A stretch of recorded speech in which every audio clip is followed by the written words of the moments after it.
Now, the critical thing here, Andrew, I think that people will want to understand, rather than this sort of Paxo-style interview, the critical thing here is that the Conservative Party spending plans are much, much deeper and much greater than ours, and that they will be deeper. Well, no, I am. Yes, but I am.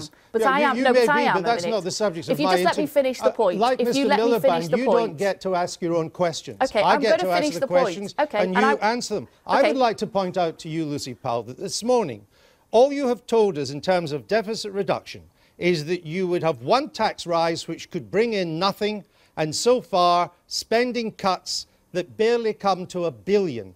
Add these two together, that is not a credible deficit reduction package. No, it isn't what I've said to you this morning, Andrew, because you aren't listening to what I'm saying. I've said to you there are 3 prongs to our strategy for deficit reduction, and I'll rehearse those again for you now, if you like. That we will have fair tax rises for those with the broadest shoulders, including the reintroduction of the 50p tax rate. We will have sensible spending cuts across other departments, that those that I have set out and others that are still to come. And thirdly, and most critically, this is absolutely why the Tories have failed to reduce the deficit, we will get ordinary working families paying taxes in and not having to draw down on the welfare state, because we've seen a huge proliferation of people who are in work having to claim benefits. They are on insecure, 0 hours, low paid jobs that they How many people are on 0 hour contracts? How many people are in 0 hour contracts? Over 800,000. Well, it's 700,000 actually,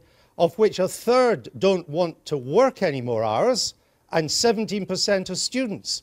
So how would getting them off 0 hour contracts result in an avalanche of new tax revenues? It's a critical issue. It's across the board. To the question? Yeah, I'm answering the question. If you just let me speak, Andrew, this is really annoying.